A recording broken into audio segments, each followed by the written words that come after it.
Welcome back to the Rock and Nole channel with a very special guest, and I can always call him Nole family.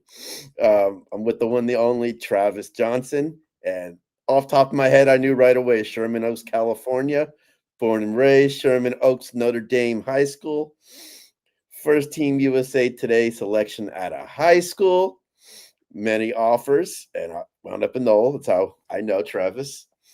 Uh, First round pick of the Houston Texans, spent time with the San Diego Chargers, podcast extraordinaire, cigar aficionado, all that good stuff, and someone I can definitely call a friend of 25 years now.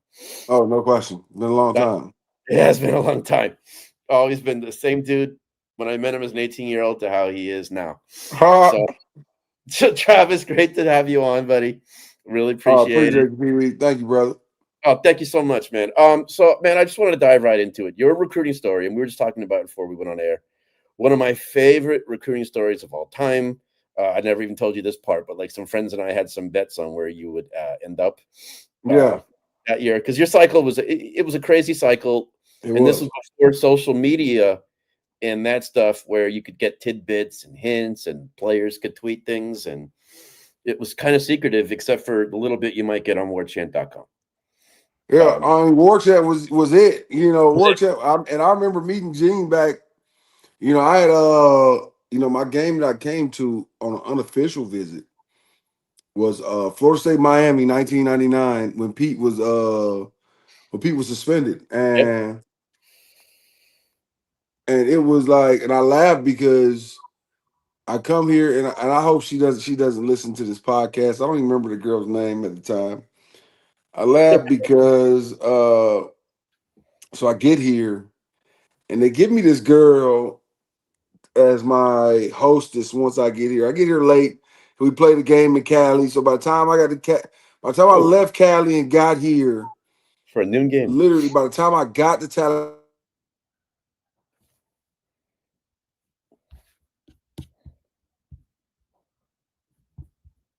started. You there? Yeah, can you hear me? Yeah, I can hear you. Okay, talk So about by you know, got so left so Cali. by the time we flew and left LA and got from Cali to here, like the game was gonna start. Because I know, for all you true Nole fans, back in the day, we used to play Miami at noon, high noon. You know what I'm saying? Wasn't no nighttime games. Prime It was time. it was prime time, high noon. We're gonna play this game, ABC. This is when we gonna get down.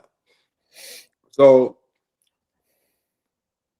for everybody who don't know, my being a Cali kid, see, I went to school in Sherman Oaks. I'm not from Sherman Oaks. You know what I'm saying? Originally from Inglewood, moved out to Oak Park, California, Okay. and then went to school in Sherman Oaks. But for all y'all, like by the time you leave for a flight, like, you play games 7 o'clock on a Friday. Game's not over till 10. You're on a red eye from LAX to LAX to Charlotte or LAX to Jacksonville and then to Tallahassee. You know what I mean? And so I mean, that's a 5 hour flight. So you got to think about it. If I leave at midnight on a 5.5 hour flight to Jacksonville, let's say Jacksonville, Okay. it's 3 a.m. So now it's 9 a.m. there. Yeah, we're 3 hours ahead of you. You know Yeah. what I'm saying? Now it's not now it's 9 a.m. by the time I get here. You know what I'm saying? Then and that's me getting to Florida. If I fly to Jacksonville, now you got a layover about an hour. You know what I'm saying? Now you're looking at 10 o'clock. And Ooh. then now you got to fly into Tallahassee, which is another hour which is an hour flight from 45-minute flight Mhm. from Jacksonville to Tallahassee or from Charlotte to Tallahassee, right? And so I'm literally pulling up as the game is getting started. I'm getting to the game. And the girl that gave me, I had to ask, I asked Coach Rick, I asked Coach Rick, I said, y'all really must not want me to come here, huh? And they was like, huh, what you mean? I said, man, y'all gave me the ugliest girl out of all of them out there. Like, what are we talking about? When I go to Tennessee, I had the baddest things you ever seen walking planet Earth. I remember it was like, man, and I remember like it was some of the girls that were no girls that were Garnet Gold girls at the time. Like I remember Dozzy was the Garner Go girl. Dozzy still comes around. Like she was fine as hell back in the day. It was like a bunch of girls that we like when I got to school, I'm like, yeah, these girls are bad. Like they some good look, they some lookers. I want to say it was And, different and I had like the worst out the bunch. And I'm like, yeah, this is terrible. because they Right. didn't think you were going to So show up. That's huh? why they didn't think you were going to show up. Well, I mean, shit, I had my plane ticket. I was not gonna show up. You That's know true. what I mean? And at the time, who bought my plane ticket? I don't know. My parents bought it, or Chris Yeah, St. John mom bought it, or you know what I mean. I can't remember. I knew him. And yeah, Chris St. John's now D line coach at FAMU right now. Oh, great, great guy. Yeah, so yeah, he was also my high school D D-Day when you line played coach. there. Yeah. So he was my high school D line coach at the time. So matter of fact, he was still my high school D line coach. So he wouldn't have paid for my ticket. It was somebody else. But me, matter of fact, he might have because he came to the game with me. He did because he told me the story. I don't know how I remember it. You met the weatherman from LA on the sideline. Yeah, yeah. So because matter of fact, the K I don't Cal know how I remember weatherman, the K Cal weatherman went Yeah, to Florida State, and his son was there at the time. I forgot. Dallas Raines yeah. was his Somehow name. you had an LA connection there in Tallahassee. Hmm. Dallas Raines. That Yeah. was cool. We get there. Pete stopped playing because of the whole incident that happened back then. Same. And so it was a dogfight, really. You know what I mean? Like Santana was playing great, and it really was. I would say it was my introduction. Is my introduction to all the guys like who I now consider good friends. Santana Moss, Andre Johnson, all of the guys I consider good friends now. You know what I mean? Andre's one of my kids' godfather. He's like one of my best friends. I'm his daughter's godfather. Wow. Like this is my best friend on planet Earth. You know what I mean? One of them. And you know, besides McFadden, of course, my normal crew. Yeah, yeah. You know, I know. Right. so we come on a visit here or unofficial, because later on me and B Mac took our visit here. Me, B Mac, and Daryl. What was Daryl's last name? Daryl Smith. Okay. That went to Georgia Tech. Me, the three of Linebacker. us, the linebacker. Yeah. The three of us were on our visit here together. We were here during bowl practice, Okay. graduation weekend bowl practice. We all were here, and it was a wonderful time, should I say? I got a better looking host once I got here. That's a You quiet know, time of year too. oh yeah, I was at Lucy Ho's. You know what I'm saying? Over Okay. there off Tennessee Street. Yes. I was in the moon. I was there. I was everywhere I wanted to God, how be. many recruits that those places have won? Um, It's outrageous. I remember. but it was a leap I, of faith when you came, man. oh no question, because I mean I'm the first. You know what I'm saying? Yeah. Like there's nobody doing that. You know what I'm saying? Nobody's coming from Mhm. the West Coast all the way. Like there was no like it was scary. You know what I'm saying? Like no like You were the first, yeah. Especially yeah. not to brag, but of your stature. No, yeah, of course, because Being a before it was 5-star team, yeah. huh? The other kids who might have had to do it because that was their options Yeah, but it was before. The only other one was what's before the you. running back before me was the running back from Oh, Dorsey High School. Raymond Skaggs, but he transferred. Raymond Skaggs, exactly. Yeah, So he wasn't here when I was here. no, he came for a year and he was a transfer. So Yeah. So thing. I'm the second ranked overall recruit, third in most people's book behind DJ and Brock Berlin. And National Defense Player of the Year by Reebok and ESPN. Uh, it was a hell of a ride, you know what I mean, recruiting wise. Yeah, I mean, I was offered by every program in the country, you know what I'm saying? Offered me. I thought I was going to Michigan. You know what I'm saying? Like Michigan was my favorite school on planet Earth, man. Like it was yeah, just like I'm coming there. Like this is it's not even a question in my mind. I'm coming there. You know what I mean? Like because it was how many kids get a chance to fulfill right. their life dreams? How many kids get a chance to live out the things that God put on your heart as a young child and be able to go out there, grind that shit out, and be exactly where you want to be.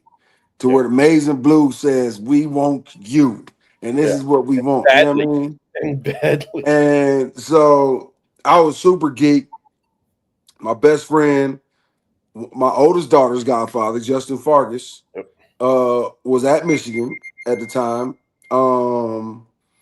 And Fargus started as a freshman, started at tailback as a freshman over A Train, which A Train is actually one of my neighbors. He lives about 200 yards from me.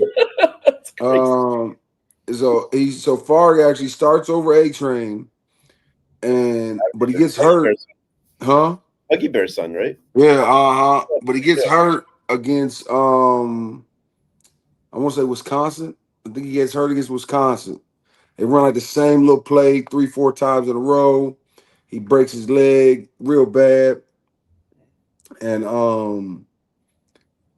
for the long story short, long story long, however you want to call it, like he's unhappy while he's there, Mhm. and I can see he's unhappy, like because I mean, really, I get over there and like I know, like I'm coming to Michigan down because I'm the one talking him into going to Michigan in the first place Okay. because he wanted to go, he was gonna go to USC Yeah. or He's 2 years UCLA, older like than he was you, gonna right? stay home. You know what I'm saying? Sorry, And he was I'm 2 years older than you, right? yeah, he's 2 years older than me. Yeah, class of '98. Class. Yeah. So he goes, man. I'm like, dog. When Michigan came, so that's how Michigan originally started recruiting me. That's how everybody really started recruiting me. Yeah. So when I transferred to this high school, like everybody came to see Favre. Everybody Yeah. came to see Favre, but they got something special when this young kid that was 6'4", 245 pounds, running like the wind, got abs under his jersey. Like they didn't know what they didn't know what they literally like. So I was an equivalent of like my first high school Hmm. was like what in Florida and Texas would be considered 1A. Right. But it was like we were like division, but in Cali it's like Division 13, so we like little. You know what I'm saying? Yeah, of course. There's 800. Like our middle school had more kids than high school. Okay. You know what I'm saying? I played tailback and linebacker on the varsity team as a freshman. I played, and then my mother made me play JV as well. So literally, like I would go up and down week to week because my mother was JV like, and varsity your freshman year? "Huh? You played JV and varsity your freshman year? Yeah. So you were averaging at least 2 games a week. Oh, damn, almost." You know what I'm saying? Like it'd That's be some crazy. days. So to play varsity in California, Yeah. you technically had to be 15 years old back in the day.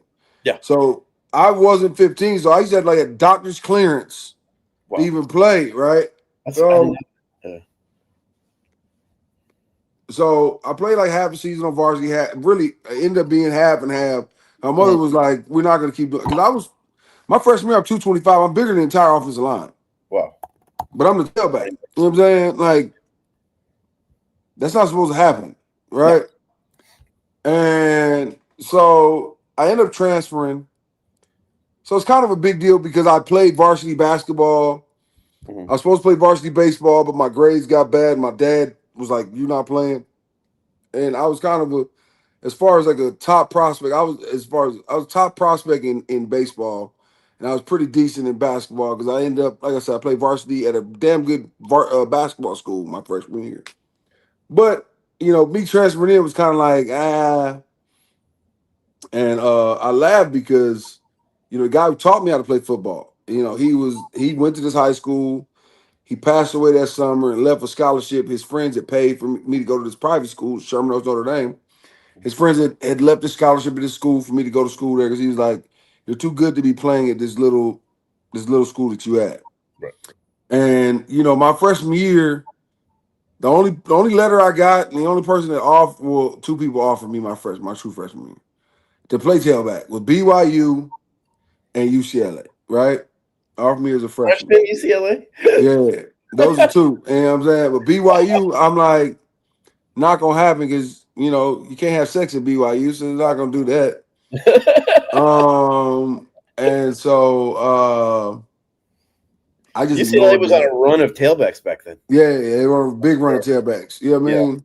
Because at the time, so my guy, Shaman Shah, who is Kareem Abdul-Jabbar, he was a tailback. I grew up in LA, I grew up around them dudes. You know what I'm saying? Shaman Shah, aka Kareem Abdul-Jabbar, Keyshawn And you're Johnson. You know what I'm saying? Like I know them dudes my whole life. You know what I mean? Willie McGinnis, Oh, every you name them, I grew up around them dudes. You know what I mean? And so I transferred to high school, and I think week one. So we played. So another story, which people, I'm just fucking going off. dude, Another that's what I'm story here for. is It's is great. that I played in the first ever nationally televised high school football game. The Okay.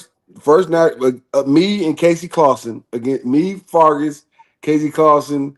Uh, Against uh, DJ Williams School, right? It I'm was sorry. Alameda before. So DJ played Yeah. Long Beach Poly a year Yes. later, Okay. but the first ever one done on Fox Sports was Notre Dame versus Alameda. I remember. Was Casey Clausen was their quarterback. Oh, Was Miguel Fletcher was their tailback, who was the number 2 tailback in the country behind Fargus, wow. and really no number 3 behind Fargus and Deshaun Foster that year. And then Farg was our quarterback. I mean, Farg was our tailback. Dave DeMartinez our quarterback. Like we had, and then it was me, this guy who just which I didn't even know. I wasn't even eligible till like 30 minutes before the game Wow. because for some reason my damn transcripts hadn't got Yeah. sent over and all this other Times were stuff. different back then. If the last Huh? school didn't release you, they could hold you up. Yeah, they tried to, but my They do parents that. Yeah. If they're bitter, is yeah. yeah, they was scared. Everybody was scared of my daddy. My daddy don't play the radio. You know what I'm saying? Yeah. I met him So once. I met him once. yeah, Yeah. Great guy. you know, I get over there and I have 3 sacks on national TV that day. Wow. And but everybody was there. USC, UCLA, everybody's there. So then the following week we play Matt Castle School. You know what I'm saying? Wow. I think we play Chatsworth. I think we play Chatsworth that following week, or play Chaminade. Okay. One or two of them. And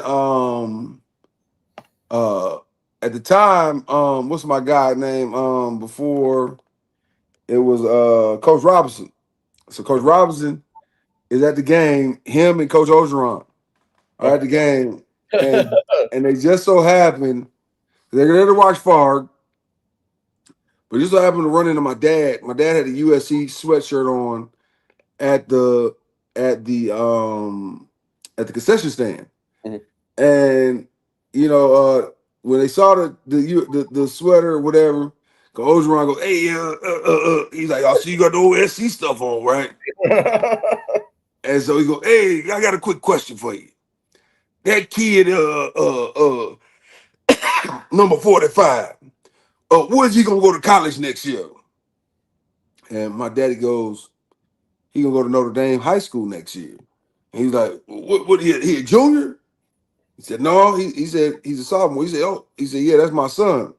Well, Coach Robinson just started freaking shaking. Coach Ogeron, Yeah. Coach Ogeron, literally, when he gets on the field, he's talking to Farg after. He pulled me to the side, and he's literally like, "Man, you gotta come over here, man." And it just was like, so like that. I'm at the time, I'm 14, 15 years old, and getting. I mean, I'm everywhere. Once they offered, it was like they was on me. You know what I'm saying? Like it just was like out of control. And the funny part is, I called DJ and I'm like, D, 'cause me and DJ known each other for a long time. You know what I mean? And I called DJ. DJ like, man, every day on me, dog. And I'm like, they on me. What you mean? So then, I mean, I would say like our recruiting helped because we were in the media. Like it was like I had a show on ESPN 3 and ESPN 2 back in the day as a junior and a senior in high school. Me and Eric Sonheimer had a Wow. TV show. You know what I'm saying? I did a show with Deacon Jones on Fox Sports called freaking Hardcore Football. You know what I mean? Back like I got tapes and tapes and tapes. I was like there was no pro team in Los Angeles at the time. That's true. USC was So the most pro team. so it was Yeah. no, it wasn't even USC. UCLA used to take USC behind the shed In and the fucking 97, drag 98, yeah, their in ass. that range, yes. Like they had, like at that time in the 90s, they beat them 7, 8 times in a row. Yeah. You know what I'm saying? Like, The Lakers, and that was it. Dodgers weren't good. It was the Lakers. No, the Dodgers was I mean, you have to think. I'm Okay. talking about like football. Dodgers were still good. Right, but I'm The talking Dodgers about in were always the LA. Dodgers. You know what I'm In saying? LA, you as a high school star, you were right up there. You were right up there. You know what I'm You were saying? right Like, up I'm in the Playboy Mansion at 15, 16 years old there. with Jealous. Freddie Mitchell and them boys. You know what I'm saying? Like, I'm out there. You know what I'm saying? Like, I'm out there. I'm sitting courtside the Lakers, man, early on. Like, I'm out there Oh, because, like, we was like, it was a hell of a time, man. Like, yeah. to be in LA, like, it was Oh, a hell of a time. yeah. You know what I'm saying? And like, it was just, it was like, it was almost like something like people wouldn't even believe half the stories. You know what I'm saying? They wouldn't even believe half the stories. When your book And comes out, it's going to be good, Travis. huh? When your book comes out, it's going to be really good. When you're Oh no, I would never write a book. 'Cause, I mean, one, I would never. I don't want to snitch on myself or That's true. nobody That's true. else. That's true. You know what I'm saying? But at the same time, it's like I tell people, like yeah, I'll tell you about it because I mean, I lived it. You know what I'm saying? But I wouldn't. I It's too get it. much. It's too much self incrimination that would have to be Of told in course. them type of stories. I But respect but it was like I mean, it was great times, and it was to be recruited. Like I'll never forget, like we played Casey Clausen and them my senior year, or our senior year, and this is the first time we had lost to them. And I remember afterwards, we fly me, Casey, and Jimmy, Ricky, his parents. We fly to Knoxville the next morning, like that same night, that. and get there, do the Vol walk. And this is an unofficial visit. It's not an official visit, Right, right. But everybody's pissed because they're like, Trav didn't hit Casey hard this time. They were going on vacation together. And I'm like, for one, I couldn't. Once we became friends, like I was never gonna I couldn't tee off on Casey. Now, if I didn't like you, now I'm gonna tee off on you. You know what I'm saying? That's football 101. Yeah, but like I'm trying not. Like I'm gonna go get him, but I'm not gonna kick his ass. You know what I'm saying? And I'm like, shoot, I didn't pay for these tickets, you know what I'm saying, or this PJ to Yeah. come to Knoxville the next day. And I remember it like it was yesterday because like we land in Knoxville and like they're talking about us on the radio, like Travis Johnson and Casey Clausen gonna be here. Casey's committed there already. Travis is coming in. We trying to get Travis in there. And I remember like I was close to going to Tennessee, but they Really? offered me, yeah, I mean it, but Tennessee, yeah. Their I, visits I were was I would say crazy. I was close because they offer so much money. Yeah. You know what I'm saying? But then my father found out and was like, "You're not taking shit." You know what I'm saying? Like if they offer money, we not going. And I'm like, "Huh?" And they was just like, "Nah, because if they cheat to get if they cheat to get you, they cheat to keep you." You know what I mean? Yeah, he's right.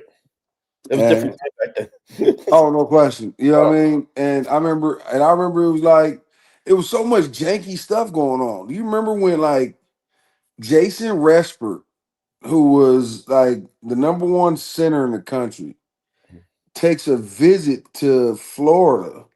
Well, Florida tries to like get him, like they wanted to make sure he committed. Like he caught a damn rape charge on his visit, and he was like, "Dude, I didn't do anything. Like I yeah, was," they would do, and yeah.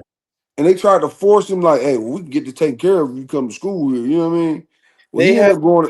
paid off for whatever situation, let's just say. Mm-hmm. I mean, it was a dirty time in recruiting. People think it's dirty now. The only thing that's different is it's in the open now. Oh, no question. But it was like filthy, nasty. Like It it was was. filthy, nasty. It was cutthroat Oh recruiting yeah. Oh because it was yeah. you had nothing to sell but your school. That's it.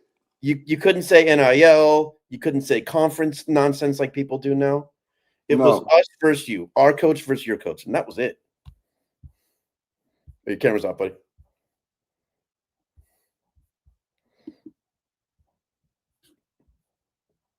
Let's see. I think we lost Travis for a sec. Yeah, but I was saying it was just so different then. Let's see.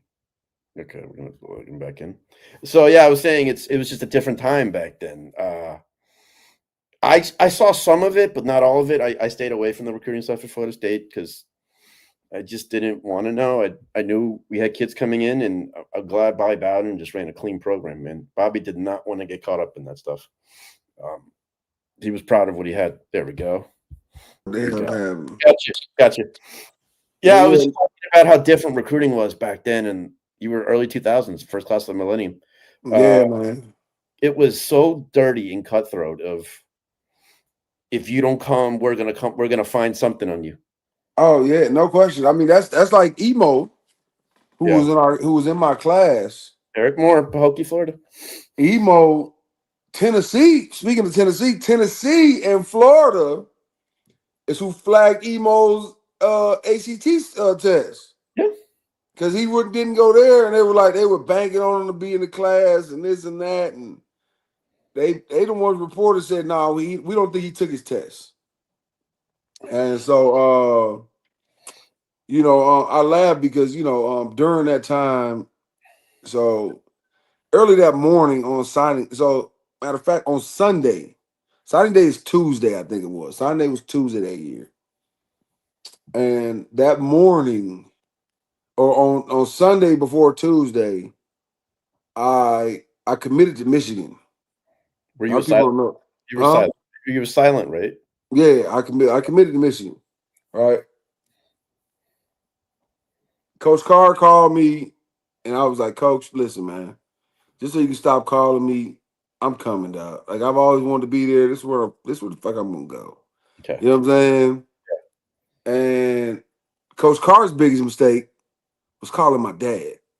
Mm. You know what I'm saying? Because my dad let me know it was okay not to want to go and necessarily fulfill that dream, but fulfill the dream of what you really want to do. You see what I'm saying? Yeah. And so Coach Carr called my pop and he goes, I just want to say, man, welcome to the Michigan family, this and that, blase, swaze. And my dad goes, Coach, I don't know what you're talking about. Oh. And he goes, well, Travis just committed. He was like, well, that's cool, but he didn't tell me anything about this, right? And so I was like, I came in the room. I was like, yeah, coach, man, I'm about to talk to him right now. You know what I mean? Or then my daddy goes, man, put together your pros and cons. He's like, of your, because of course they wanted me. I mean, they wanted me to go wherever I wanted to go. You know what I'm saying? Yeah. But like my mother wanted me to go to Cal, Berkeley, or Michigan, or stay home, go USC, UCLA. My daddy was like, I don't give a damn where you go, but if you don't go to UCLA or USC, you're not having a press conference tomorrow or Tuesday because we're not Yeah. going to throw. When we met Travis's father, he does not. What he says is that's Yeah, it. yeah. Great He's guy. like, because we're not going to throw it in their face that you aren't coming to their school. Okay. And the neighborhood I lived in, like Oak Park, were huge UCLA families. Like everybody, all the parents, like they all grew up like UCLA. And USC is such a big deal out there. You know what I mean? So he goes right down the pros and cons. And after I do all of that, he goes, now, what do you want out of going to college? And I say, what do you mean, what do I want? So I want to go to the league. He said, all right, what school gives you the best chance to go to the league? And I knew the answer in my head was Florida State. Yeah. He was setting I you up. knew it. I knew in that time, like that was it. You know what I'm saying? Because the guys that I looked up to that went to Michigan, you got to remember, Trevor Price was at Michigan when I was younger, and Trevor transferred to Clemson. You see what I'm Yeah. saying? Then you had Rob Renis, and Rob Renis, who played ward number 58 at Michigan. I thought he was a hell of a nose guard, white dude, strong as a fucking ox.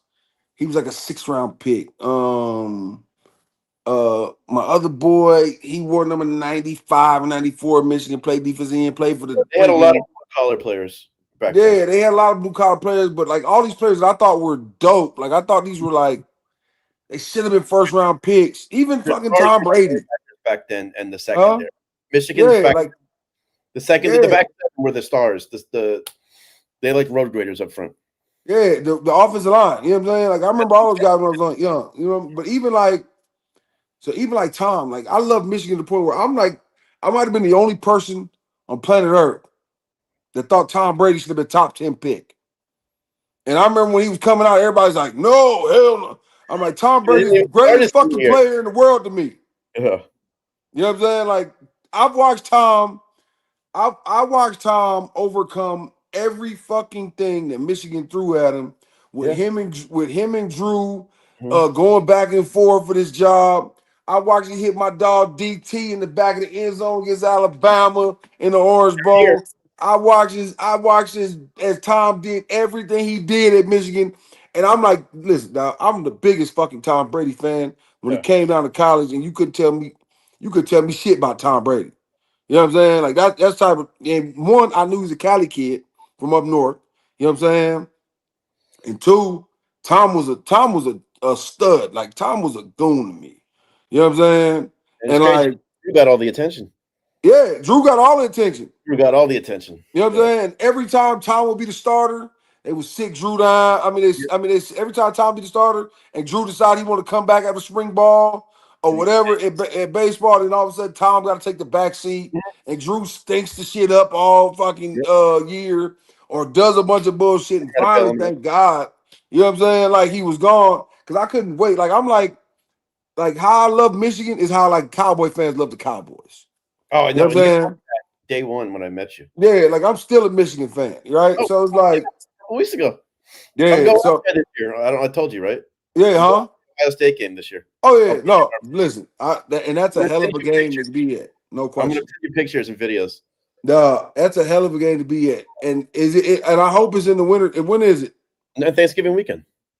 Man, listen, get you some That's what I boiled want. peanuts. First time I ever had boiled peanuts. I was Oh, at in 1998.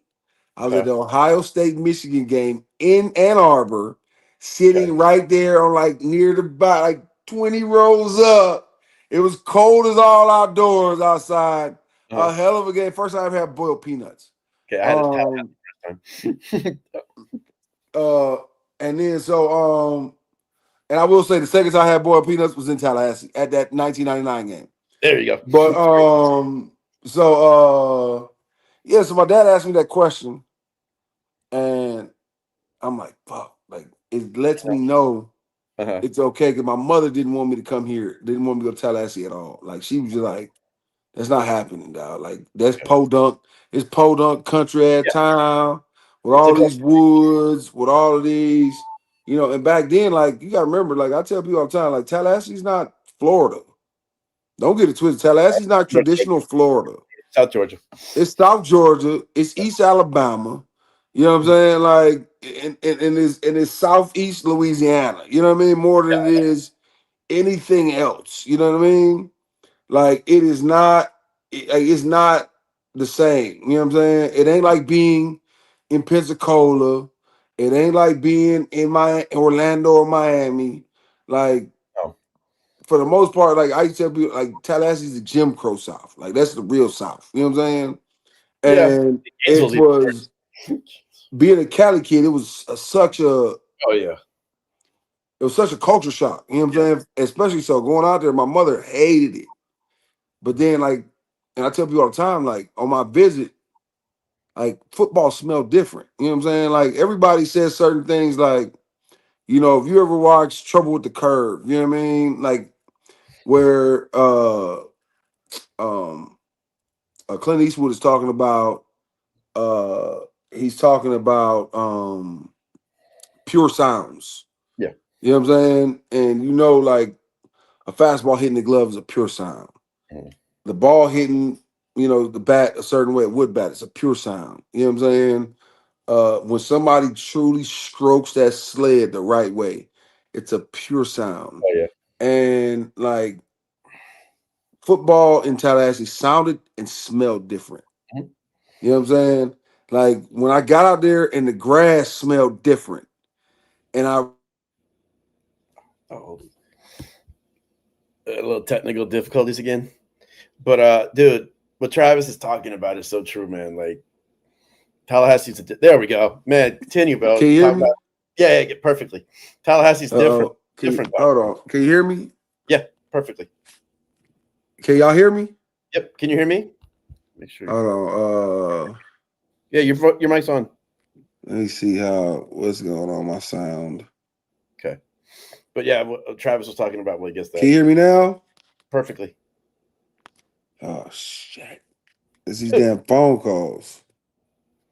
There we go. So he was just talking about the sound of Tallahassee. His recruiting story is crazy. When we got him, that was one of the most surprised I've been over a commitment in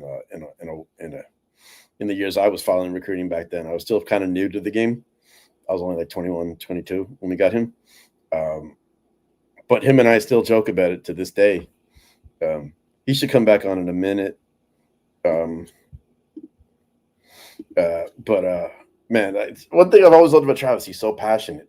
And I have to thank him at the end of the show for something he did for me 10 years ago. He might not even remember it. Probably doesn't, but he'll get back on in a minute. But man, this is just good to relive this. There we go. Got it. So like football smelled different. You know what I'm saying? Like, and when I got out there and the grass smelled different, and I watched these dudes eat, breathe, sleep, and piss football. Like being a Cali kid, man, like going to UCLA practice, USC practice. I used to live on them campuses. Like UCLA was 20 minutes from my high school campus. I've been there. You know what I'm saying? Like it was 20 minutes around the corner, and it was like right near Beverly Hills, right near. Yeah, like, and it was right around the corner. I was there all the time. I hung out all the time over there. My brother-in-law was like a dean of one of the colleges.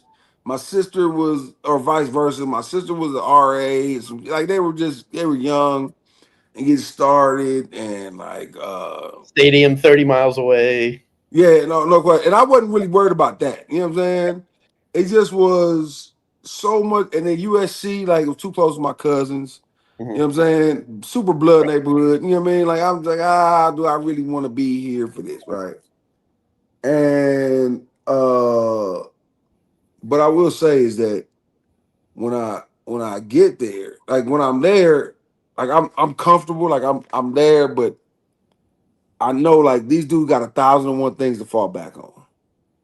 Yeah. You know what I'm saying? Like, oh no. See if we can get him back.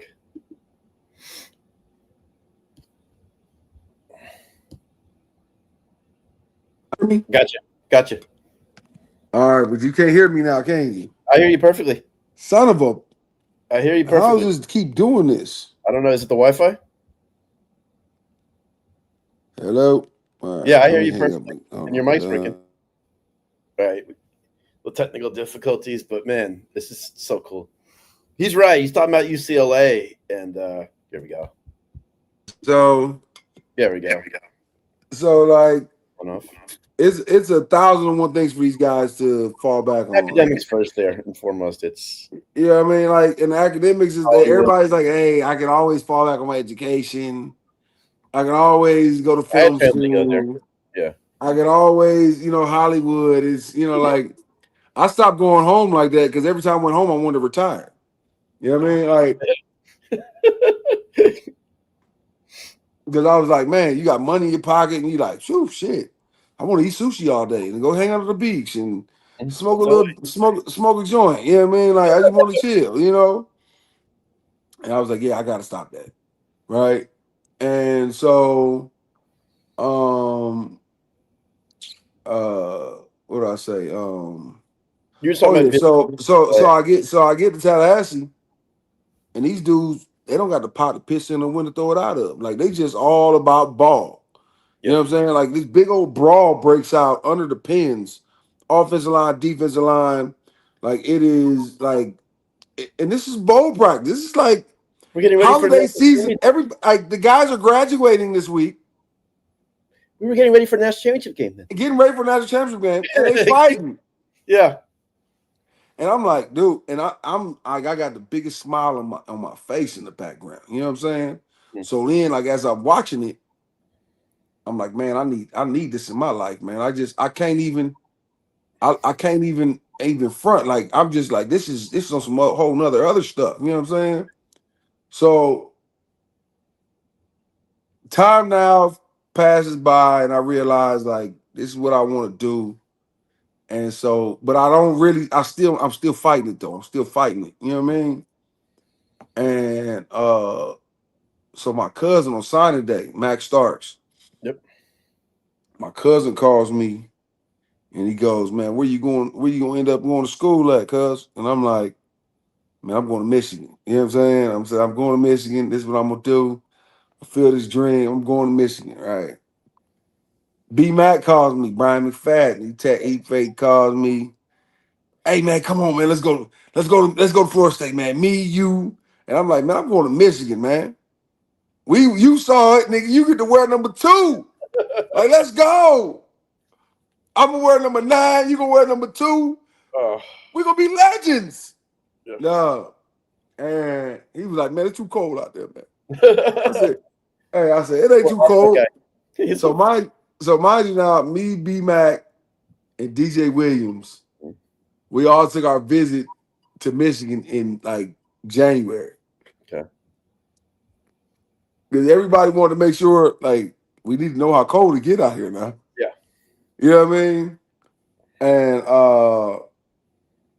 it was a great time. But B Mac calls me that morning and say, yeah, I'm going to Michigan, dog, man. Just leave me alone, man. I'm going to Michigan. So my dad that day, he signed my Florida State a letter of intent. He signed UCLA, USC, and he signed Michigan. Okay. He signed all 4 of them. Because once again, guys, I wasn't 18, so I needed something. My parents had to sign my letter of intent. And I'm like, I'm headed to school, and I remember seeing, like, I'm like, what do we, like, what am I gonna do? It's like the back of a Mack truck, like the whole little thing was like a Seminole head, which threw me all the way off. I'm like, no, this can't be right. So then I get to school and I'm like, I don't even know what I'm gonna do. Because mind you, now we're 3 hours behind everybody. So like everybody signing, they technically already started. Yeah. And And mine is like, uh, BMAC signed in the morning that day. mm-hmm. That's when My I thought cousin you might signed have. in the morning. So my cousin down in Orlando, man, at Lake Highland Prep, he signs early that morning. And before he signs, he calls me early that morning. That's what he called me early that morning, which is like 6 o'clock, but it's 9 o'clock in Florida. Where you going? He asked me where I was going. I told him Michigan at 6 a.m. my time, 9 a.m. Florida time. And so I guess my cousin's paging me all day long. And I hadn't returned no pages, right? Except B Mac paged me and he's 911, 911, 911. Thank you. Right? So I called B Mac. I called B Mac back from the office. They let me make a long distance phone call. I called B Mac from the office. He's like, man, I signed Florida State. Nigga, come on, let's go. Let's do it. Let's do it. It's gonna meet me, you, Emo, Buck, with Johan Buchanan, who also came in our class.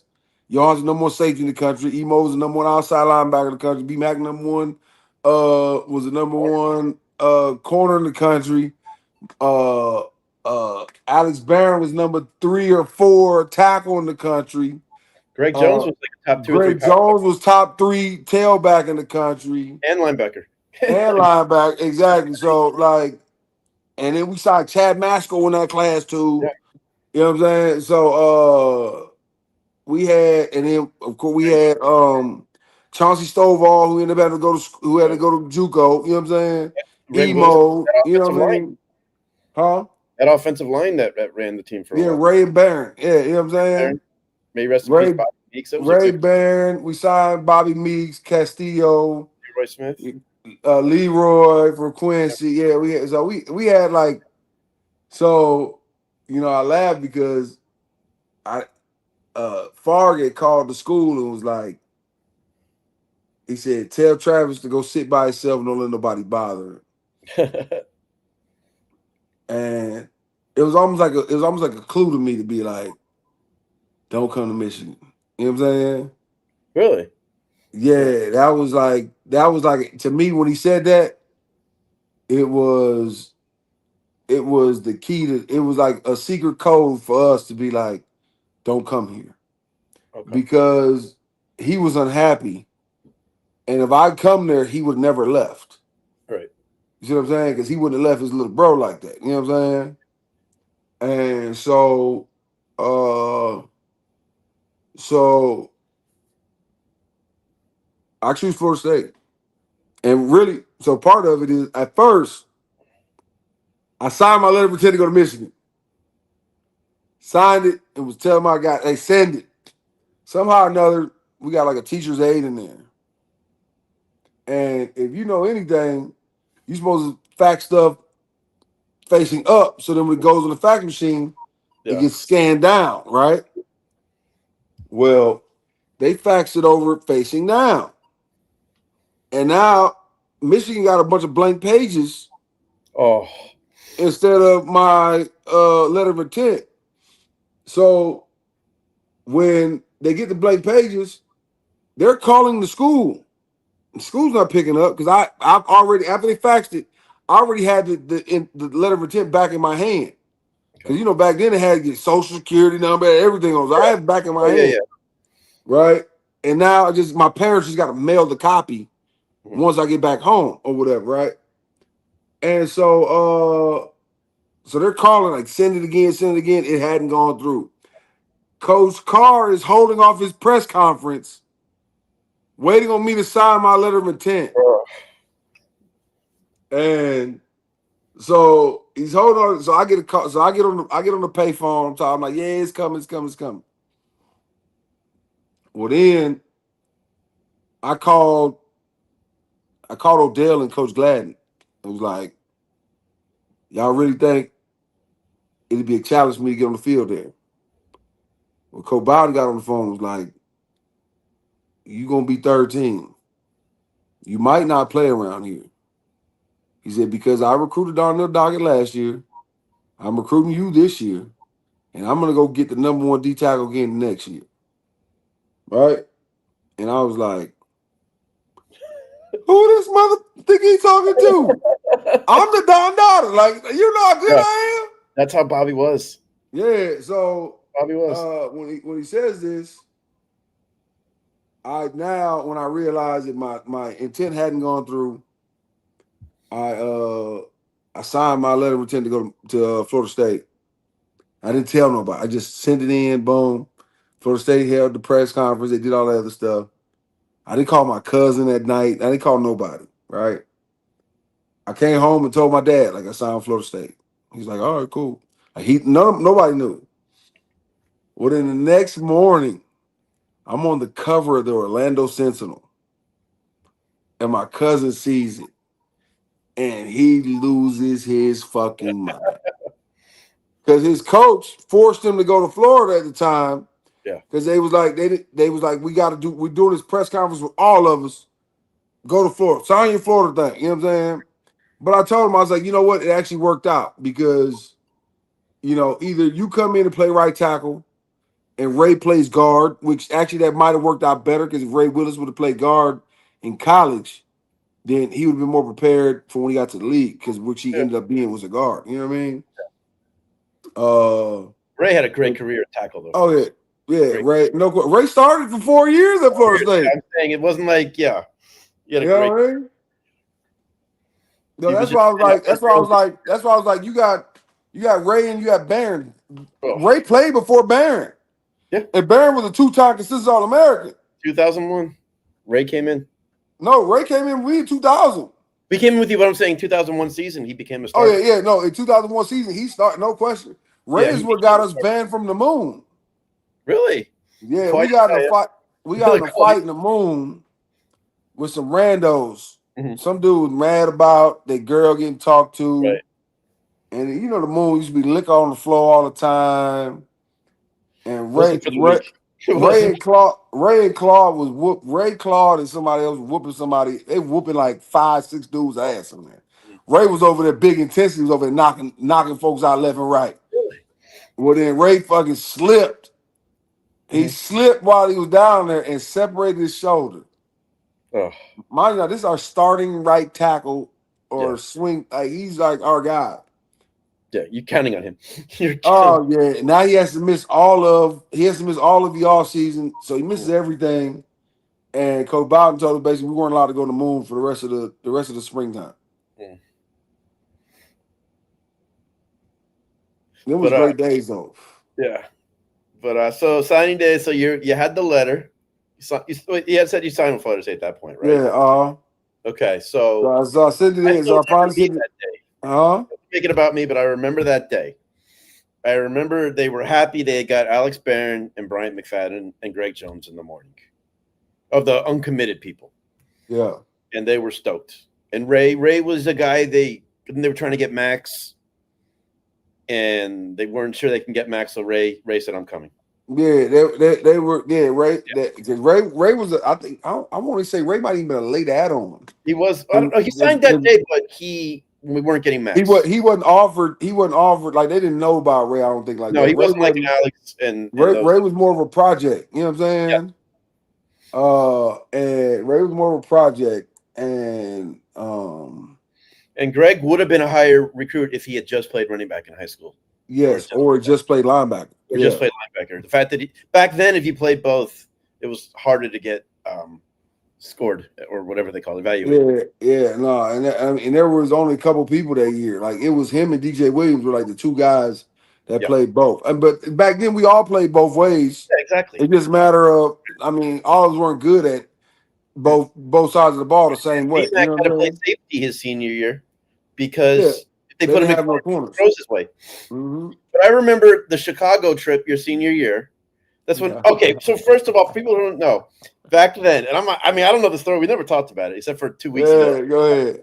But I remember back then, the only way we got information was the Osceola, Yeah, where we would read like recruiting updates. And obviously that can change in a second, and we're reading printed stuff.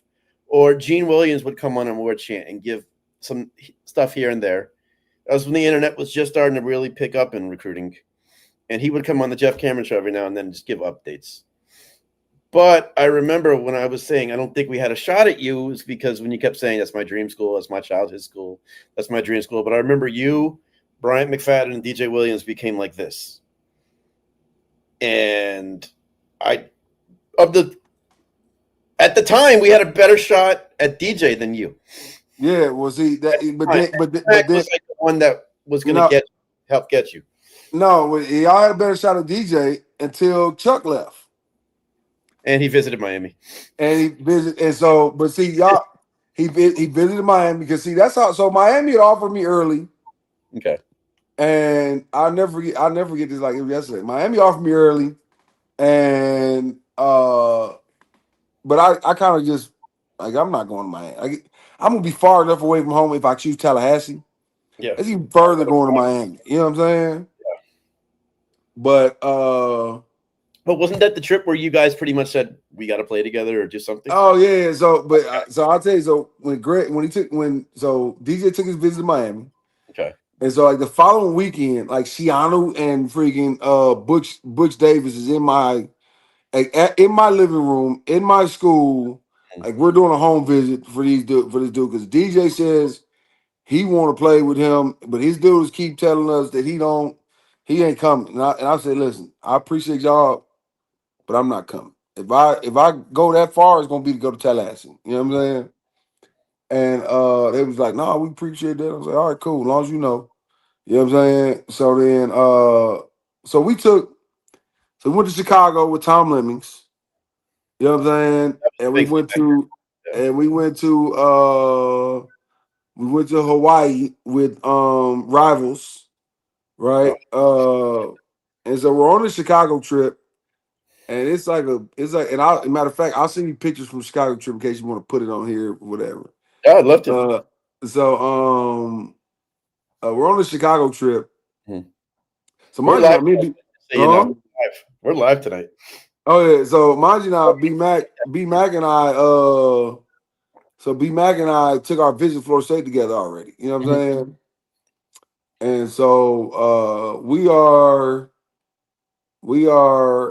on our trip to Chicago. And mind you now, this is the trip I got asked about during my draft time. Like when I got drafted, uh, There was a few teams that said, "What happened in Chicago?" So Really? look back. Oh yeah. Really? Is So that why look you looked back. at me a couple weeks ago when I brought that up at in Tallahassee? Yeah, that's why I started laughing. Yeah.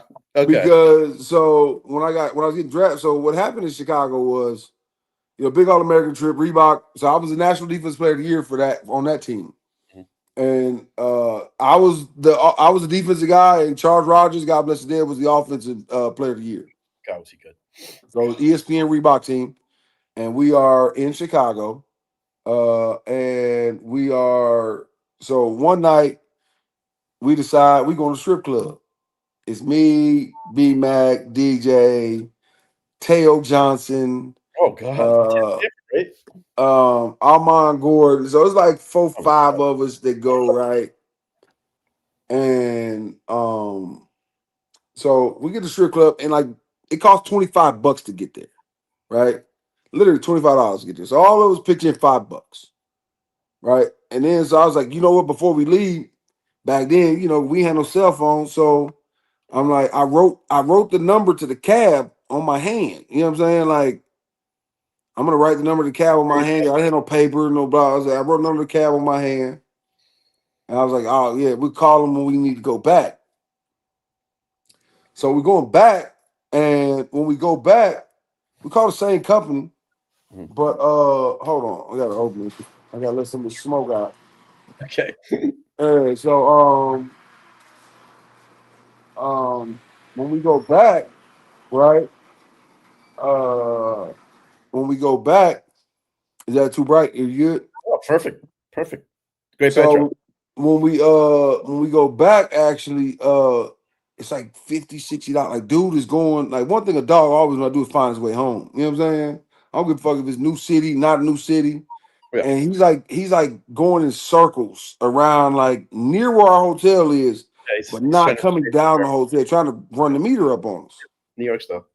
So it gets to be like $50, $60, right? And so he thinks like we finna pay. I'm like, mind you now, we were in the strip club for 15 minutes and they realized we weren't 18 years old yet. It took them 5 minutes to realize, five, Yeah. 10 minutes to realize, like when they were like 2 drink minimum and they asked us for ID. And we're like, oh yeah, I left it at the hotel. You know what I mean? Like all these young ass dudes that came in here, right? So we go back and dude was like trying to, so we jump out and pew. We paid him the $25 like it cost us that going. Mhm. And we was like, you gotta get the rest in blood then. You know what I'm saying? We went inside. Well, I get asked about this at draft time. And I'm like, they were like, heard you was the leader. I'm like, I was the leader? I'm like, dog, what are you talking about? It was 3 first-round picks and 2 second-round picks in the damn in the day. How am I the leader? You know what I'm saying? They're like, no, that's just what we heard. I said, man, that's some bullshit. But no, so B Mac had always, once he decided, like we always want to go to school together. You know what I'm saying? Because we had took 3 trips together, Yeah, you were. not including the 2 All American trips. You know what I'm saying? So like we were slowly becoming like how stuff is now, where like these kids are meeting each other, and it's fun like seeing. And my daughter's getting recruited for softball. You know what I'm saying? And it's like pretty dope watching, as girls all over the country that she's good friends with, you know what I'm Mhm. saying, through softball and because they Yeah, played with each other that's and sports. like and even like so which I don't think I don't think if Michael Bower's daughter is number one recruit for class I do. 27. I do. So Imagine the Aspen genius is of that kid. Aspen is pretty damn dope. Aspen can play she's a hell of a softball player. They rolled out the red carpet for her. Yeah, Uh, no, as they should. You know what I'm saying? She's between legacy his on 2 athletic sides. ability and his wife's, that must be like the most, because he's a freak. We forgot to mention him in that class. In your Oh yeah, class. Bower. Yeah, no, I did. I mentioned that Bower was Okay, I was gonna say one of the a top receiver. Bower yeah, was top 5 receiver in that top five class receivers. that they forced over to play linebacker. Yeah, because of his brother. And It would if be like Bower would have been a top 10 pick if they let him play receiver. what he did in the high jump, not the high jump, Oh the vertical. yeah, He touched Bower like yeah, Bower was phenomenal at the receiver position. You unreal. know what I'm saying? I saw that. Oh yeah, And so that was that was one thing, and then so like B Mac started saying like, yeah, he wanted to go, we want to go to school together, blah blah blah. And I'm like, I want to go to Michigan, I want to go this. But then once I decided I'm not going to Michigan, because then I was like, well, I'm not staying home, because if I want to grow up and become the man I hope to be, then guess what I got to do? I got to go out there and go to Tallahassee, because guess what? I can't go home and get my laundry done.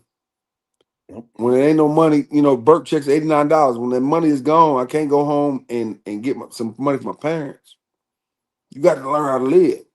Right. And that was before and you that could and go that online and tap three buttons. yeah, and that was. I mean, we didn't even have long distance on our phones yet. You know what I'm saying? Like it was a crazy No cell time, phones. man. No cell. I remember when we first started getting cell phones, like end of 01, 02. Yep. Same here. You know what I'm saying? Like it was Man. like, oh man, it was But I gotta affordable wait till cell phone, but huh? I gotta wait till 9 o'clock to use it because I get the unlimited calling. I have to wait. Hey, so the crazy part is I had a Cali phone. So my phone was based out of Cali. So my minutes would start at 7. Oh, okay. That was nice. We yeah, so no, so yeah, my or 6. So my minutes would start early because of Cali time what's and you're called on East because Coast of Cali time, right? because they're 3 hours So back. like yeah, so like now when the 9 o'clock, you talk about everybody like, oh, we only use 9 o'clock. Well, Yeah. mine was it was vice versa. You know what I'm saying? Like it was like I had from 6 o'clock or it was like 5 o'clock time or something like that is when from 5 to 7 I could use my minutes. Right. And so once it hit that time in Tallahassee, I was good. Yeah. You know what I'm saying? So it was like mine worked for like an hour before everybody else's on was. You know what I'm Oh. saying? And the free weekends. I remember that too. Oh, no, free weekend. We killed the free That's weekend. huge. That was huge. What's crazy is like my freshman year, we used to make like I was calling home so much. My phone bill. You know how you hook up a phone and Mm. like you don't get a bill for like the first 3 months. You know what I'm Of saying? course. Yeah. So what people forget is we moved into the dorm in late August. We probably got our phones connected in September. So September, October, November, Yeah. right? That's 3 months, right? And then we play. We play November after Thanksgiving is Florida game, right? Mm. We don't have anything else until the national championship game my freshman year. When my phone bill comes, it's $918. All right. Well, in order to pay for that, I sold my 2 national championship tickets Oh. to pay for my phone bill. Because I couldn't tell my daddy my phone bill was $900. What? Oh. What? Are you You kidding me? get that bill in the mail and you go, oh no. I remember that. That it was so after Those kids that. are so lucky now with these cell phones, man, where it doesn't call Oh, there. who you telling? They don't even Oh, understand how good they have it. no, Like they have no clue how good they have it. absolutely. I remember when the long distance code was like circulating in the dorm rooms, so people could make calls and charge the school. And then when the school found out, it was like hell on wheels. But man, you made the decision to sign with Florida State, and I'm still grateful to this day for that. Obviously, and we talked about it earlier, man, and you brought it up perfectly. The culture shock, LA to Tallahassee.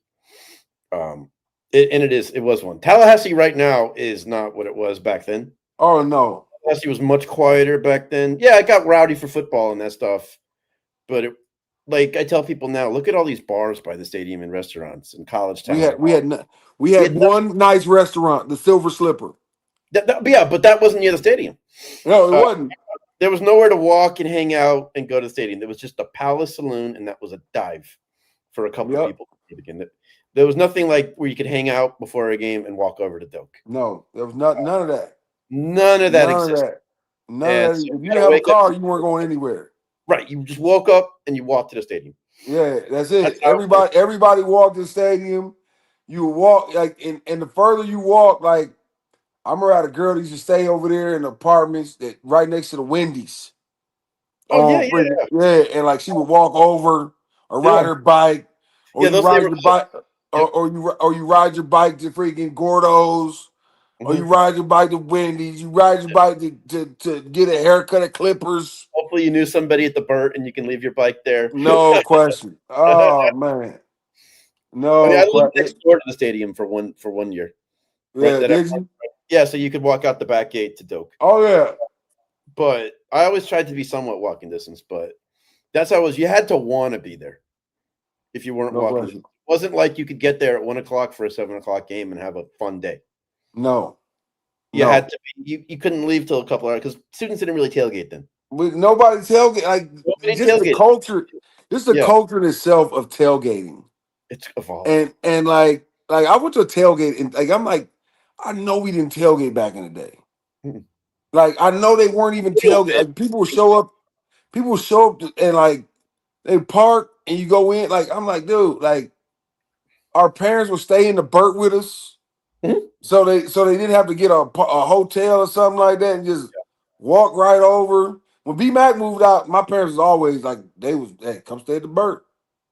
Yeah, well, My you had the back steps to the stadium, but mm-hmm. it's a different No, time. the back steps was gone already. Back Oh, steps really? was gone before was that they tore the back steps down literally the summer of 2000. They tore the back steps down. Wow.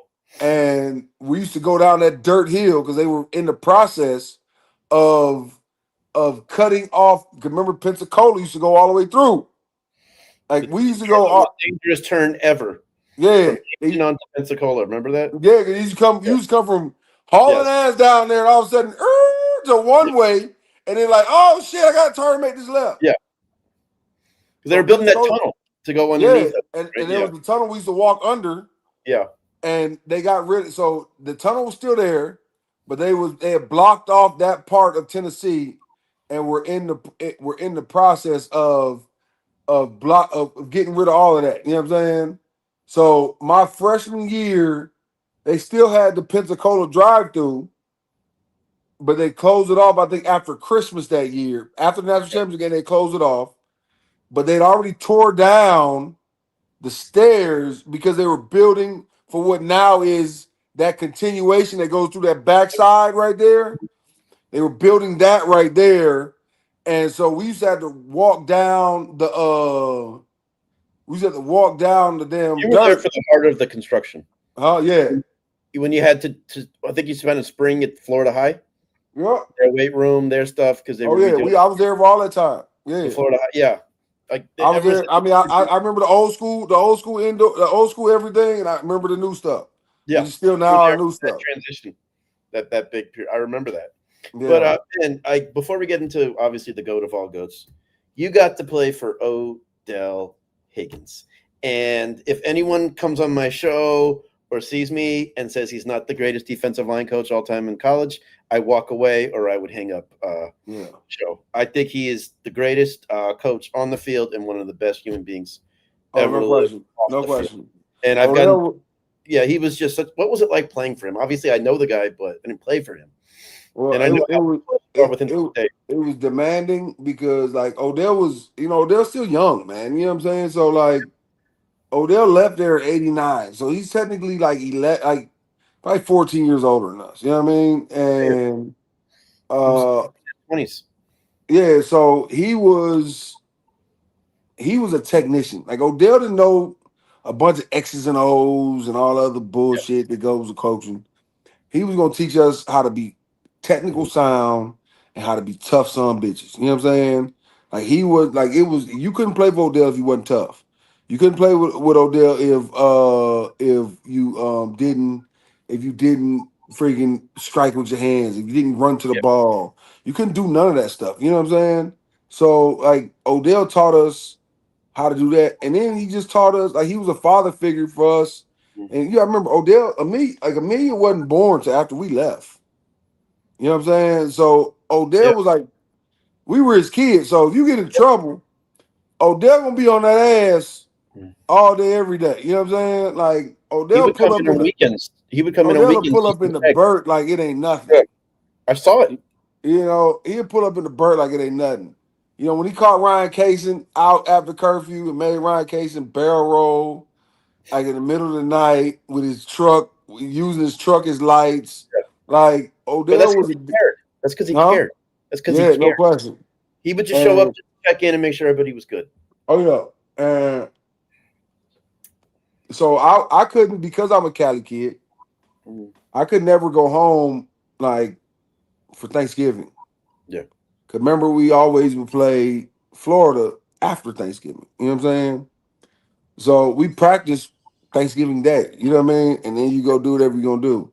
So I spent every Thanksgiving with Odell. You know what I'm saying? I spent, it was one time where we had a bigger break. The first time I ever went fishing was with Odell. You know what I'm saying? Like the reason my son loves fishing now is because of Odell, because I wouldn't have known how to even start to take him fishing, to teach him fishing, to do any of that without Odell taking me, you know what I'm saying? Which, back then it was illegal. Yeah. You know what I'm saying? Per NCAA rules, quote unquote. But like Odell picked me up. We stayed at Miss Sue's lake house. You know what I'm saying? And he took me fishing because he knew I couldn't go home. Yeah. Everybody else on this roster has a way to get home and a way to get back. You know what I'm saying? I couldn't go home. The one time I went to somebody's house, I ended up eating raccoon and it was like, never again. You know what I'm saying? I'm not leaving here ever They again. tried to get me to try one time, and I said no. I'm not going down no more of these dirt roads and no more of these teammates and eating those food and just be like, yeah, what's that? Like, it's kind of greasy with it ain't bad. You know what I mean? Like, no, And I never only tried again. possum one time, and I said, ugh, Same thing. I'm ugh. never again. You know So, what I'm saying? So it was playing for Odell was probably one of the greatest yeah, joys of my life. And I remember, so a lot of people don't know this. Odell was offered the Texans job, the Texans D line job, my second year in the league. really? Yeah, he was offered to be the D line coach. And I told Odell, do not take this job because you got stability over there. Hmm. You come here, you ain't gonna have no stability. And I think he would have been a hell of a lead coach. Yeah. You know what I'm saying? But uh, I just think that I just always thought that his his his personality, the way he taught, the way he went about his business, I always felt like in college is where and that's Oh, why, yeah. to be honest, I wanted to be Odell more than I wanted to be anything else in the world after I retired. Like I wanted to go into coaching and say, you know what, I don't want to be a defense coordinator. I don't want to be a head coach. I don't want to be any of that. I was hoping one of my boys, I was hoping B Mac, I say, you know what, I want to be a head coach, you know what I'm saying, somewhere. Because then I would have went and coached with B Mac forever Yeah. and Ben Odell and let him take us to the top.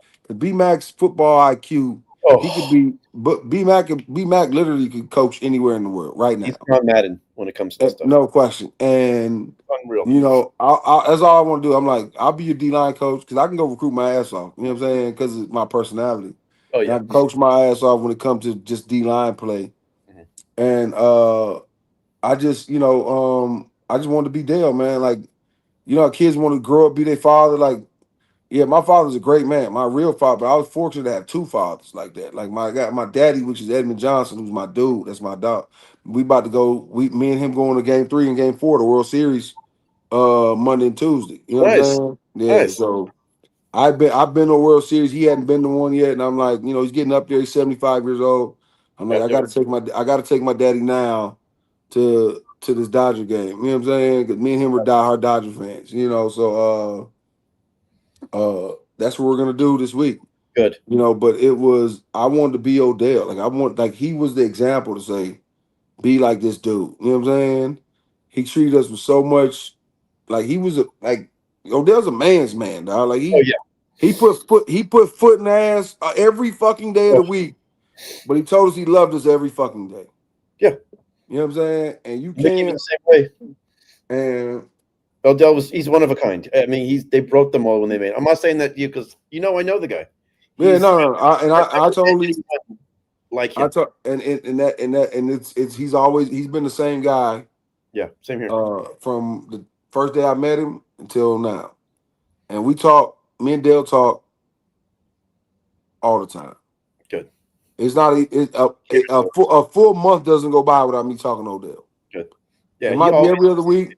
Never a full month goes by without me talking to Odell. No, he's family. Yeah, Yeah. It's like it's blood without being blood. But no because question. he's treated me like I didn't play for him, but he's always treated me like family. If I see him, he stops me. He's checked on me on a phone call. He's had Oh his yeah. brother call me to make sure I'm okay because he Oh was. yeah. Oh. Yeah, And the he rest of the does that. day, Arthur Dale, Lee Dale, Y Dale, O Dale, Yes. and And my guys, man. once I was at Red boy. Rainier in 2012, and Mario Edwards said, "Let's go by and say hi to Odell." Yeah. I said, I gotta see him. I gotta see Odell. So I go there, and Odell was sick the day before the game. He's in his Yeah. office trying to gut it out because Odell doesn't make excuses. No, he's not. Never. So, and he still took me in, chatted with me. He was even so out of it. He told them, "I'll sign any balls for you, but please, can it wait a little bit?" So he asked me, "When's the last time you were here for a game?" And I said, "Oh, coach, I'm sorry. As far as a doke, it's been 7 years." He goes, "You're kidding, right?" And then I know how you felt when you screwed up. And I said, I'm sorry. He goes, "Well, what's your reason?" I said, "Well, it's a 7-hour drive from Miami." He goes, "That's no excuse. I'll go to Washington, D.C. at 3 a.m. after practice to go recruit Eddie Goldman. I'll go to California to recruit Travis Johnson at whatever. Yeah. And then I come back and coach. What's your excuse there?" And I was like, Mm-hmm. "Coach, I have none. And I make sure to be at more home games now." Yeah. I made sure to be there when he coached that game as the head coach. Oh no, I wish I would have been there. Only reason I had a vibe 4 or 5 days, 2 days before. Yeah. I booked the trip that Thursday and got there. Yeah. And he came running over to me before the game, gave me a hug, and said, "I love you," which he Yeah. didn't have to do. Like he's No. busy being a head coach. He is. And Yeah, to be honest with you, I thought that they should have hired at that point. They should have hired Odell to be the after head Willie. guy, and I will tell you why. I felt like with us losing Jimbo, Mhm. you know what I mean, with the way we lost Jimbo, you know what I'm saying, and Jimbo, a lot of people think Jimbo left for the money. Jimbo didn't leave because of the money. Jimbo left because the shit that we got now that they put up around there is the shit he was begging for. That they We said that disagree on some of it because I know you no, love but no, but I'm saying like that was the money. money never was it. You know what I'm saying? No, he's But not it a was money-driven coach. He's no, not. but it was I it agree with that. was it was that's like Jimbo's a like in every Hard. sense of the word, Jimbo's a dickhead, but we love him Yeah, for being the dickhead that he is. yeah, Right? And he demands like he's like Odell, he demands shit and yeah. he demands it to do a certain way. Jimbo wants it done instantly. You can't build a football-only facility instantly, and that's where Yeah, he. no, I understand. But guess what? Yeah, They that's where they wasn't gonna do it. They were. what? Hey, listen. And to be honest with you, Jimbo leaving and Taggart coming in and being That's how. dog shit is what fucking fueled it. Because all right, Remember so where they just opened it this week, the football only. yeah, and I would love to see. It. I mean, I walked past it. Of course. I heard there's a video out of it. I need to go see Yeah, it. yeah, because some of the players were filming it, but But it's so hard what I'm to saying is for it. all of that stuff is the reason why it is now. You know what I'm saying? Like Yeah. if Jimbo doesn't leave, because you got to remember, and forgive me, all the people says this. A lot of our problems in Tallahassee started with Coach Bowden. Like I love Coach Bowden, but a lot of our problems, as far as our thinking, Oh started yeah, with Coach Bowden. we were old Coach Bowden did shit for the cheap forever, and we won. and we won. You know what I'm Yeah, saying? But that was the old school way of doing things. correct. You see what I'm That's true. saying? Like That is that was true. the old school way of doing things. Like I tell people all the time, they're like, "How was it when you were at FSU?" I'm like, "We were a fucking HBCU in a Power Five conference." You know what I mean? Like, let's be real about it. Yeah, You yeah. know what I'm saying? Like, there was no difference between us and fam. You know what I'm saying? Like, except for we played in a bigger stadium with more people, and we Nice. played on TV while they played on BT. You know Right. what I'm saying? Like, Yeah. But there that's was how no college there, was back then. It wasn't about who spent the most and who wasn't. and so. But here's the issue: Odell didn't get his first raise until Jimbo got it. Until Jimbo became the head coach. Odell was probably the most underpaid top defensive line coach in the country Yeah. until Jimbo gave him his raise. And Yeah. nobody increased his raise until Coach Norvell did a couple years ago. Mhm. You know what I'm saying? Yeah. Odell, like when Jimbo left, and this a lot of people don't know this. Jimbo offered Odell the D-line job at Texas A&M with a check, $1 million a year, Yeah. 5 years, $1 million. Here you go, Dale. This is what you want. I told Odell, take it. Odell looked at me like, no, son, I remember. because I knew he only wanted to coach 5 more years. $1 million was coming up, and I told him, take the money, Dale. Yeah. Because to me, I don't think, and forgive me, I don't think Taggart is the guy that everybody else thinks he is. You were the first one to say it, and I owe you that on this because I You know thought what he I'm was saying? about him, and I was so wrong. And for me, it was because because at the time I used to come to Jimbo allowed me to come down there, and Odell allowed me to come down there You coached every a lot. spring and Yeah. coach with them guys in the spring for a week to help Odell get a second set of eyes and to be in the building and to pour into some of these young men that were still in the building, right? Mhm. And like, I remember when Cam Irvin was still playing D-line.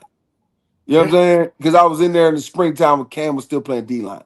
God. You know what I'm saying? Like that's how much I used to come around there, just pour into these guys. Oh, you've Doc always used, been you know since you what I'm left saying? with the program. And so when I got there that spring, I'm like, I looked at Dale. Dale was like, "No, he gonna be straight, son." I gave Dale that side eye, like, "Who gonna be straight?" You know what I'm saying? And then after that Virginia Tech game that I came to, Oh, I looked at Odell and said, "I told you so." And then I said, "It ain't gonna get no better." No, we gonna be fine. Mark my word. Today is the day. I said, I wish it would, I agreed with you. I agreed with you but after that. it won't. You know what I'm saying? And you know, some people and listen, I'm not even gonna I don't want to badmouth Taggart. You know what I'm saying? Because to be honest, like our program today, financially wouldn't be where it was. Like that unlocked pockets. You know what I'm saying? Like the Yeah. football only facility. If that don't happen, if Taggart comes and wins the cheap way, that don't happen. Yeah. You know what I'm saying? If they Our coaching continue, staff's always been a top 5, top 10 paid coaching staff in the country. yay and nay. You know what I'm saying? Like Not to the argue. people, yeah, but the people who supposed to have, like Odell ain't have it. Yeah. So it's like you bringing in coaches, you brought in an old line coach at the time Yeah. that was getting paid more than Odell. That was a player when Odell was first coaching here. Right. And Yeah. you telling me he getting paid more than Odell? Yeah. No, it was Hey, that math ain't mathing for me. no. So shit like that used to bother me, like with as far as people in charge, like, hold on. You Yeah. telling me this motherfucker who got put guys in league year after year after year after year in the league, And your best recruiter. and the best recruiter in the ACC year after year after year is People getting don't realize paid $500,000 when another coach getting paid $750, when he yeah. just turned down $1 million, Yeah. and you don't respect him enough to go give and say, you know what, let me give you 800,000.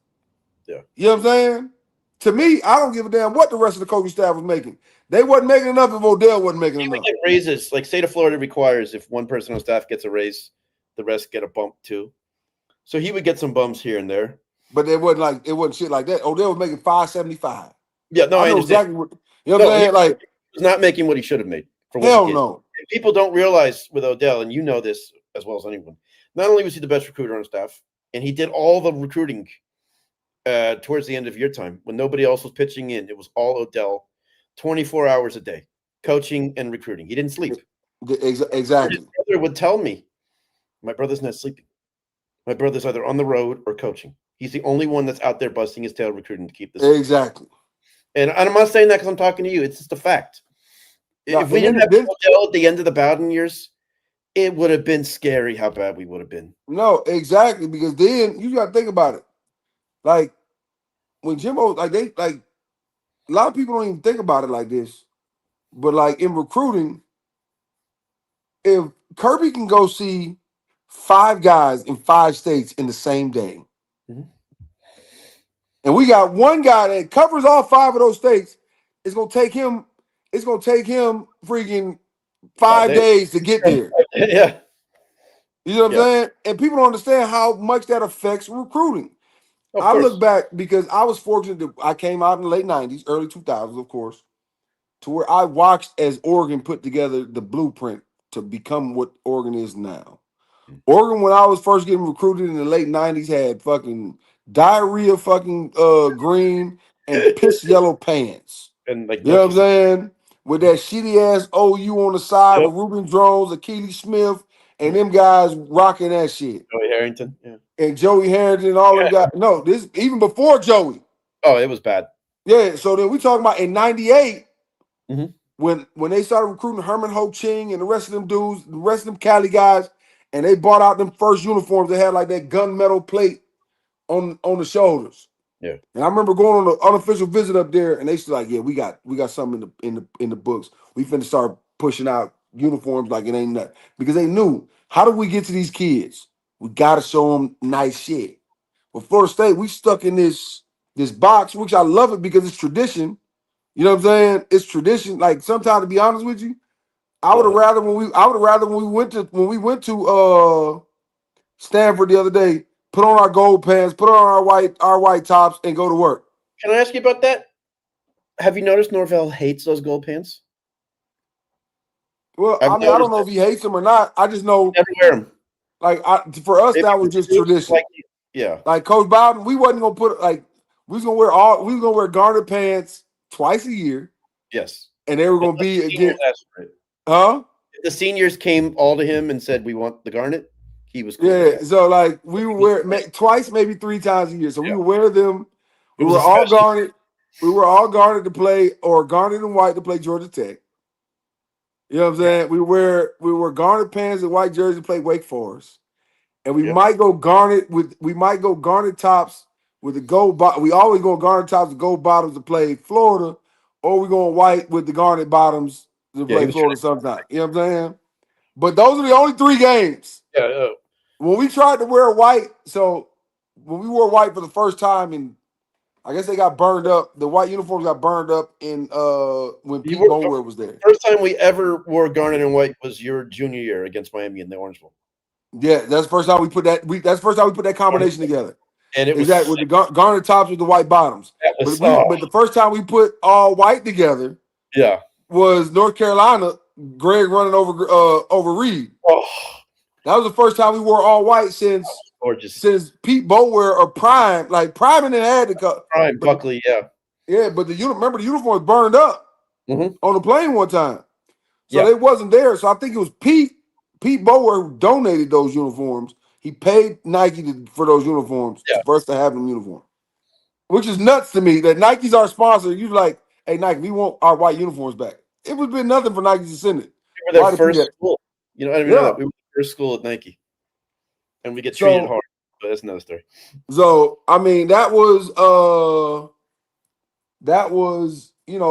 like it was certain traditions that we hated, but in the grand scheme of it, we loved them. You know what I'm saying? Like we wish we could have had the all black uniforms, which we don't have. We wish we could have had these teal joints that they had, but we don't. We wish we could have had those things, but at the same time, it's like it's something about the tradition of the garnet and gold. You see what I'm Yeah. saying? And when a lot of times it was maybe it's like superstition. A lot of times it's like when we get down and we got those other uniforms on, I'd be like, oh man, this ain't good. Like Mhm. we might lose. You know what I'm Yeah. saying? Like, Wearing white helmets. I hated yeah, it. oh yeah. Hated it. Like I wish we had. No, don't get it twisted. I wish we had them. They're sharp. I'm not questioning the look. Yeah, That gold helmet is iconic. It's iconic it's in the it's it's the not great just it's the greatest helmet in college football history. 100%. Even people I talk to when I go to all these road games now for my channel, so many people ask me about that helmet, Travis, and what it's like to be a Florida State fan. And these are big time programs. People, Ohio State fans ask me, Texas, Michigan have asked me, Nebraska, Arizona State. They ask you what it's like. And I'm being I'm a Mug. biased, but I think us and Michigan have the two greatest helmets in all of college Dude, football. I at one point I would have said I don't know, but then at the Michigan Nebraska game this year, have you ever been to Nebraska? You can literally walk right behind the bench like a high school Yeah, game. And I got right by the Michigan uniforms. You're right, bro. And yeah. they were wearing the white. My favorite outfit for them is the They white went in jersey. all that all white is fire, ain't it? It's nice, but I like the white and blue better. Yeah, the white and blue. But to be honest, I go back and The white yellow I or like white the base. white with the yellow bottoms, That's tradition. and I like the white with the yellow bottoms with the maize and blue helmet. Michigan's like I went into this. I was in Ann Arbor this year. I went to a hockey game there for the channel. And I thought about you when I went there, bro, because I remember all the stories you were telling me about Michigan. Yeah, I got a So Michigan jersey hung up. I I said got a I got Michigan to make. jersey hung up in my house. Oh yeah, I said I got to make Travis proud. I got to at least go by the big house and check it out. Drive Oh around the yeah, and the campus. big house. If you've never been, Oh, a lot of it's people don't so weird. realize like it's spread out. But the big house, you walk in and you're probably 3/4 of the way up the stadium already. You could go down. Yeah, Yeah, so like people don't realize that the big house dug into a hole. You know what I'm saying? That's why back in the day, the field used to be so shitty. You know what I'm saying? Because so Georgia has the hedges. yeah. Well, Michigan has that brick wall that surrounds the field. Well, when they originally built that brick wall, the brick wall didn't go down far enough to block the groundwater out. Mhm. You know what I'm saying? So then all of a sudden, the water would seep in from outside and it. I mean, it'd be it might have been dry and all of a sudden the field get towed up. So that's why they have turf now. But it Yeah. was. They didn't have their first night game until 2011 because they didn't have Mhm, lights there.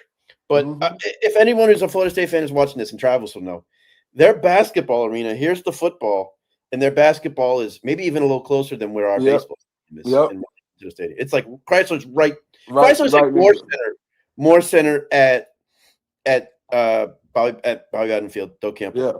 to that. But on one side of the stadium, picture like I say, like picture driving down Monroe Street, and there's the front of the big house. Yeah. Because the athletic stuff is that's the nicest facilities I've seen anywhere as far as Yeah. a campus. It was their baseball stadium, their hockey. I mean, you just see the Oh money. yeah. It is Like awesome. it's on. It was. I was And driving. You see the and name then if play, you go, it's and like I'm not. going like I don't know if you In the remember. past. I don't remember if you went no we went to Syracuse or we went to or when we went to Notre Dame and them Oh, 3 and places 4. and like the some of the beauty of that is as a football fan, it's like getting to watch the seasons change in some of Yeah, those places and watching the leaves turn and watching, like that to me, like that's football. You know what I mean? Like B Mac used to be mad at me every time it rained or got cold because I'm like, this is Big Ten weather. Now I'm finna ball. This Big yeah. Ten weather. 3 yards in a cloud of dust. Yeah, because I'm like, let's go. And he used to hate it. Because we lost every game. Every game we played in with Big Ten weather, we lost. Louisville, we lost. It wasn't the defense fault. I don't care. Maryland, we lost. All of these games, I used to be like, man, it's Big Ten weather. Man, he used to hate Miami at home. We lost with the Uh, freaking oh yeah, but I was impressed with Michigan. oh yeah, Um, I liked Michigan better as far as the campus and sports area than Notre Dame oh yeah. going around it. Oh, But I agree. it caught me off guard, the big house, Oh because I yeah, keep hearing this huge house, and then you just drive up, and there it is right next to you. right Like next to it. Doak rises up, and you see it. No, yeah, it's different. Like if you go to like Knoxville, Yeah, it's Knoxville is like a stadium that's built like this, like it's built straight up. yes, And when it gets loud, it sways. I went to Auburn, Tennessee in '99. And that was like that's the loudest place I've ever been in. I'm Like trying to think. that It is might the loud like when they were just won a national championship, be. Auburn was damn good that year. Like you couldn't talk to the person sitting next to you. Like it was that loud. Yeah. It was swaying back and forth. Like the wind started picking up and you could see like it was just like, oh. And it was like, but then it was so different because at the time I think Tennessee had 104,900 people. But then the big house had 107,912. You know what I'm saying? And you They always wonder like fight. how do you got so many people? Well, you don't until you get there, you don't realize it's nothing but bench seating. Yeah. You know what I'm saying? So they gonna hey, listen if somebody said they got a bigger stadium, they just make the numbers a little bit closer and put a Of little course. bit more people in there. And You know what I mean? I was at Tennessee this year. It got loud Oh, for the Georgia game. oh, Tennessee's awesome. It got But loud. I think the Michigan's boats gonna. that pull up next to it to drop people off for the Oh game. yeah. I hung out there. There's a place on the river there, which Yeah. is cool. But if you ask me, now that FSU has the college town area, it's because Michigan, I don't know, has like that type of. I live when I No, go there. they got a little spot down there, but it's nothing like that. It's not like that. No. Uh, And don't Nebraska. get it wrong, I like College Town, but give me late night library any day of the week and ecstasy any day of the week, and I'm ready to roll. You know what I'm saying? So you Hey, remember CPA? You remember yeah, CVA, hey, late night librriberry. Tennessee What was State on a Thursday night? this? Huh? Tenant? No, Tennessee but State on a Thursday night. hey, I will tell you. That's a So throwback. money was tight. I think it was our freshman year, Mhm. and I was a bouncer at freaking what's the club over to Johnny's. Bowwinkles. Oh wow. Okay. Yeah. Tennessee Street. No I was a kidding. bouncer at Bowwinkles for a few nights. They're paying me like $75 a night. I'm like, yeah, I'm gonna be bouncer. Damn right. And it was the funniest thing ever. Because B Mac and the boy put up. I had on my Bowwinkle shirt. Like, man, what you doing? I said, man, they paying $75, man. I'm finna get this money. You know what I'm saying? I was 21 and up there. Yeah, it was. And it was, remember, it was like nickel beer nights and shit like Beer. that. It was, oh, Yeah. we had a great experience in college, man. Like that was truly, like now, like I love Tallahassee, but I don't know if and it's still a college town, but I'm like, and I know the kids that like, they got pools now, like they have like, we used to have Rooftop. pool part, rooftop pool.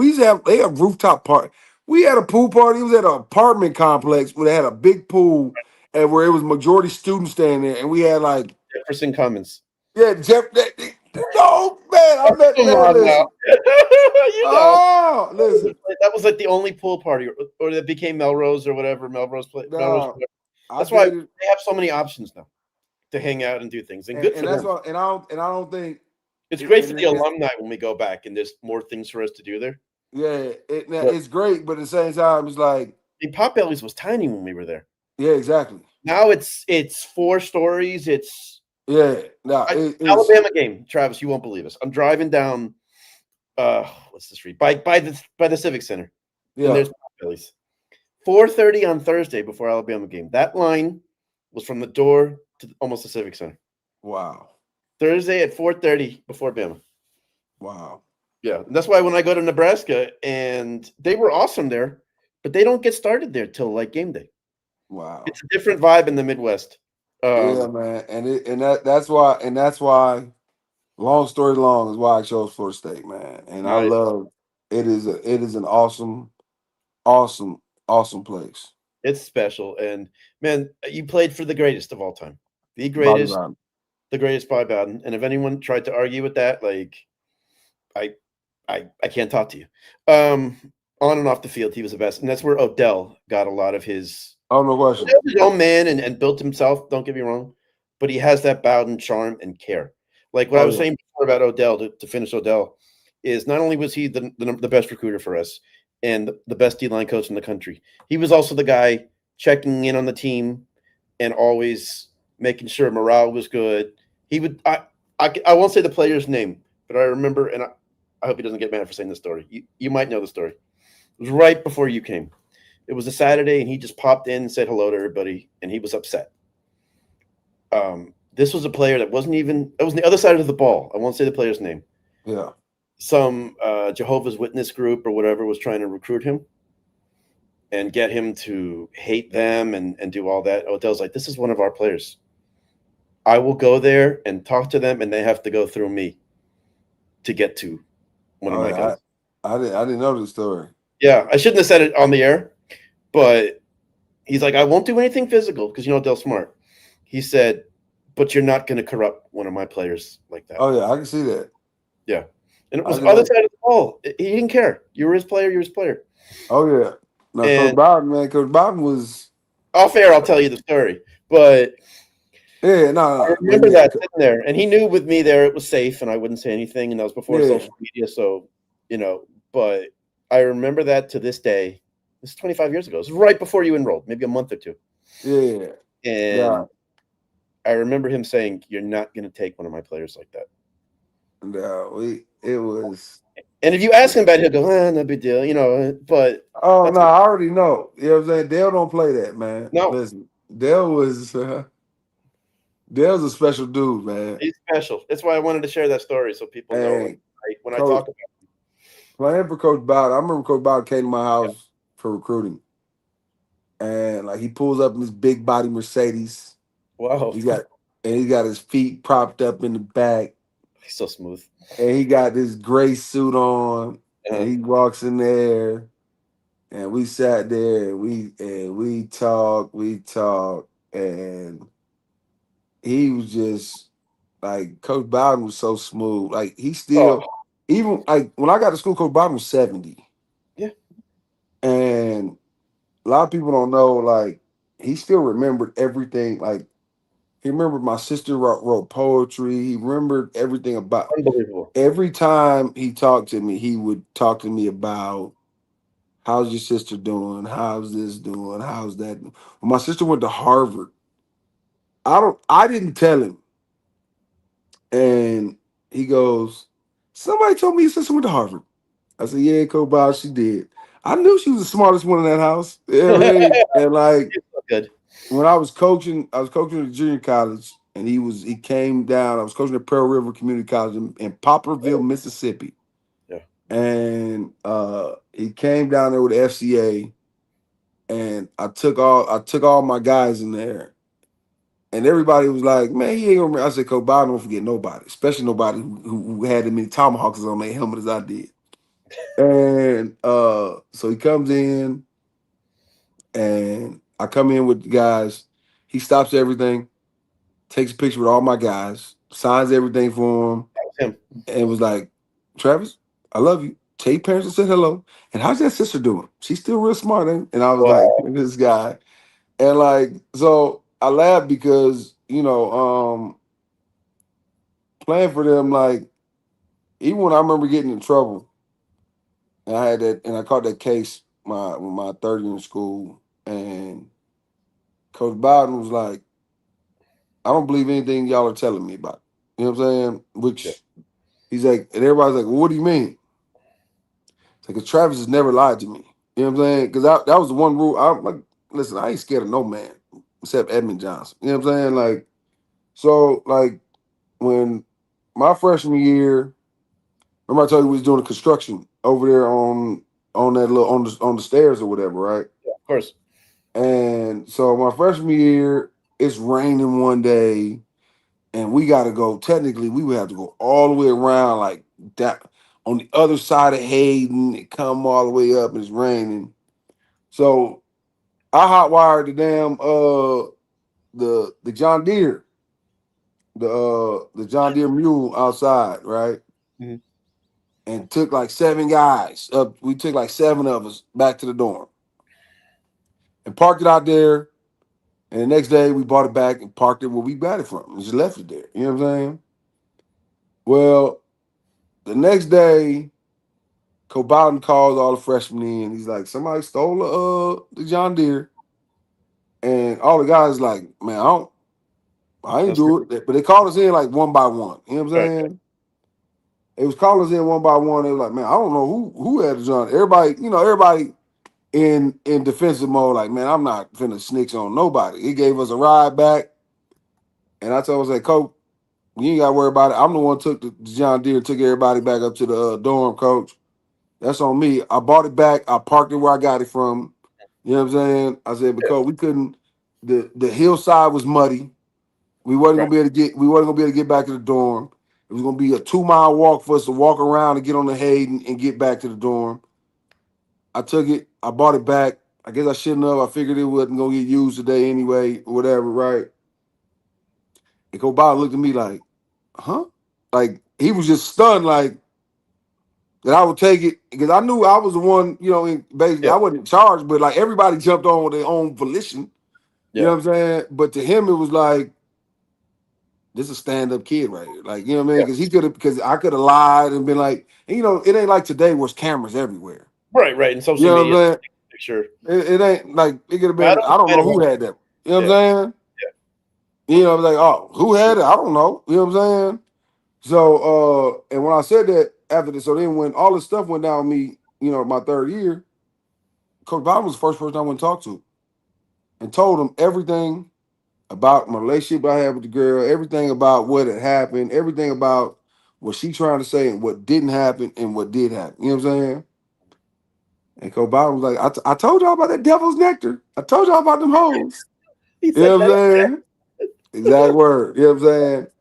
And then we talked about, so then when everybody came in there, it was so many people. It was like, why haven't he been suspended? Why didn't you suspend Travis? Why didn't you suspend Travis? And Coach Bowden goes, because Travis has never lied to me. That's him. You know what I'm saying? He said, Travis, he said, I believe everything that comes out of his mouth. Until you can prove to me that he's lying to me, he's good on this team. And when it proved that I was telling the truth, you know what I'm saying? He was just like, and he came out, I was like, I told you so. Listen, Coach Bowden walking into that courtroom was the biggest spectacle I've ever seen in my life. Oh, Like everybody was like clamoring, like everybody like, whispering, the judge pounding the gavel, silence in the court. It was hilarious, man. Like it just, but Coach Bowden was, you know, he was a quiet man but walked with a big stick. You know what I'm oh saying? Like, and when he talked, we all listened. yeah, Uh, he just was. He was one of a kind, and I'm fortunate to be able to play for. There's certain guys in this game that you say are the greatest coaches you've ever seen, and some of the greatest teammates you've ever seen. And when you talk about coaches, you talk about uh, Bobby Bowden, Joe Paterno, Nick Saban. yeah, Uh, you talk about those guys. You know what I mean?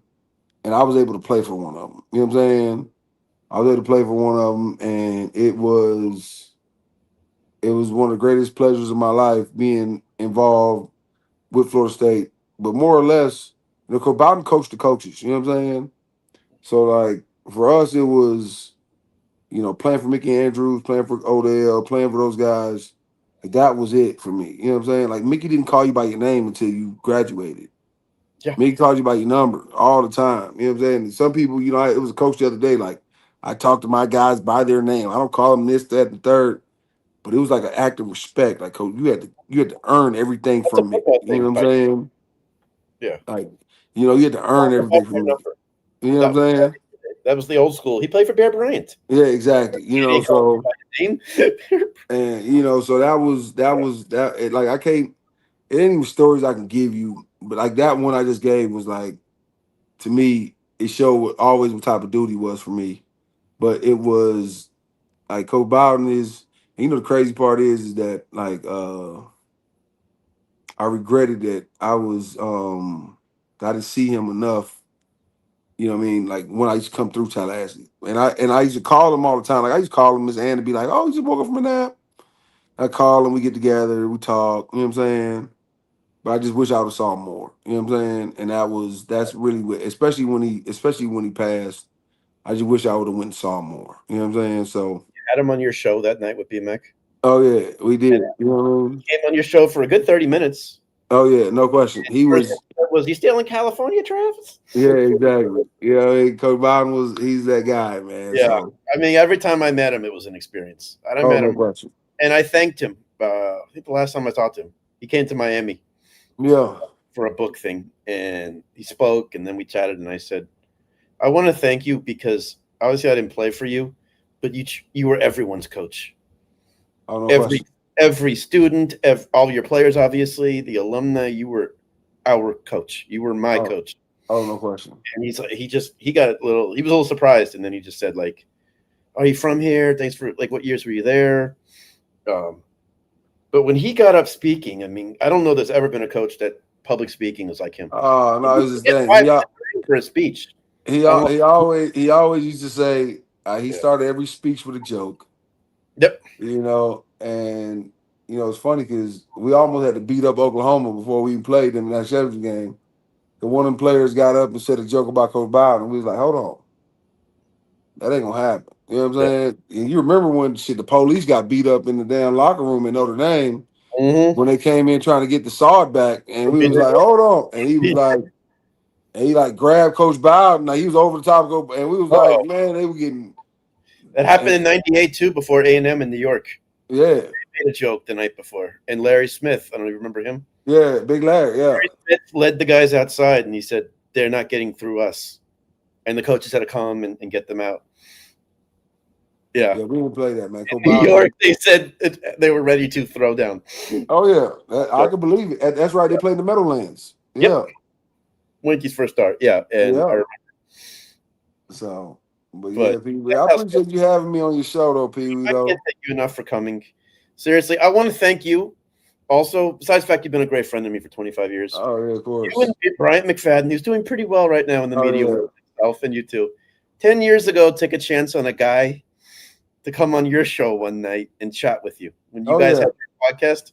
Oh I yeah. don't know if I'm sitting here right now doing all this stuff. It wasn't for you guys that night. Oh So man. I've never had a chance to thank you, so I want to thank you, man. Oh man, no problem, Pee Wee. You our guy, man. Oh, Hold on, thank you. excuse me, Jeremy. Every rocket, no. You know what I'm saying? You're Yeah, okay. I You mean, can say whatever you want, but but I never had a chance to thank you, and I always wanted of to. course, brother. I love you, man. Love you too, man. All Thank right, you for brother. coming on, and thanks for all you do for the program still, bro. Oh man, for real. Thank you. Oh, dude, my pleasure. We'll be My in touch God. with some stuff from some trips I went on. All right, let's do it. All right, brother. Thank you. All right, yeah. Bye. So that's it for tonight. I can't thank Travis enough for coming on, and it brought up so many memories towards the end, man. I'm a little choked up about Coach Bowden. But that's it, and more live streams to come. And once again, thank you, Travis Johnson, for really taking a lot of time tonight to come on and chat with everyone. Talk to y'all later.